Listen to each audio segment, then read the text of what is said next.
Hello wonderful businessman and entrepreneurs, welcome back to our channel. आपने अपनी company ground zero से start की, दिन रात काम किया, टीम बनाई, प्रोडक्ट बनाया, कस्टमर्स लेकर आए और आज आप उस मोड़ पर हो जहां आपका बिजनेस आईपीओ लाने के लिए बिल्कुल रेडी है। लेकिन एक मोमेंट आप जरा रुककर सोचिए कि क्या आईपीओ का मतलब सिर्फ और सिर्फ शेयर्स बेचना होता है? तो ऐसा नहीं है। आईपीओ का मतलब होता है पब्लिक ट्रस्ट टेस्ट, और इस टेस्ट का पहला रिजल्ट आता है लिस्टिंग के दिन, और वो भी सिर्फ और सिर्फ एक नंबर में, ROI यानी कि रिटर्न ऑन इन्वेस्टमेंट। अब आप ये सोच रहे होंगे कि ये ROI तो इन्वेस्टर्स के लिए होता है, इसमें मेरा क्या फायदा? पर ऐसा नहीं है। ये ROI आपका भी स्कोर कार्ड है। तो आइए चलिए ROI को बिल्कुल सिंपल लैंग्वेज में समझते हैं। आईपीओ में आप अपनी कंपनी के कुछ शेयर्स मार्केट में ऑफर करते हो। अब आप मान लीजिए कि इश्यू प्राइस रखा है 100 रुपीज, यानी कि अगर लिस्टिंग के दिन शेयर 130 रुपीज पर खुलता है तो ROI यहाँ हो जाता है 30%। यानी कि मार्केट ने यहाँ कहा कि हम आपके बिजनेस मॉडल पर ट्रस्ट करते हैं,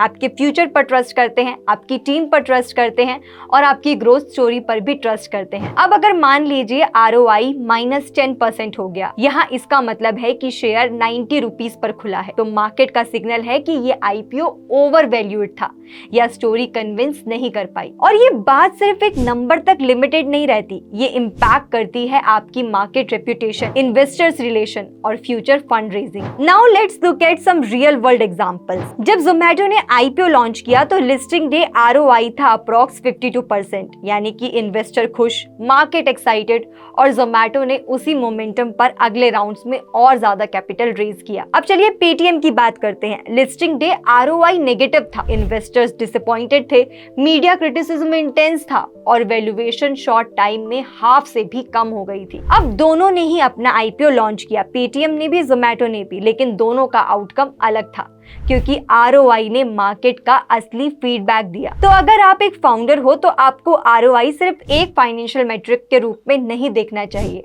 आपको इसे एक मार्केट वर्डिक्ट समझना चाहिए।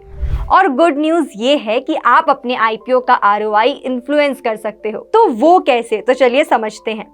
सबसे पहले आप अपनी कंपनी का वैल्यूएशन रियलिस्टिक रखो, हाइप में आकर प्राइस को ऊपर मत ले जाओ। अब दूसरा है कि स्ट्रॉन्ग फाइनेंशियल दिखाओ, प्रॉफिटेबिलिटी हो या पाथ टू प्रॉफिटेबिलिटी, क्लैरिटी होनी चाहिए। तीसरा है आपकी कंपनी की ग्रोथ स्टोरी क्लियर होनी चाहिए, विजन, स्केल और पर्पस सब अच्छे से कम्युनिकेट करो। और चौथा है एंकर इन्वेस्टर्स ऑन बोर्ड करो।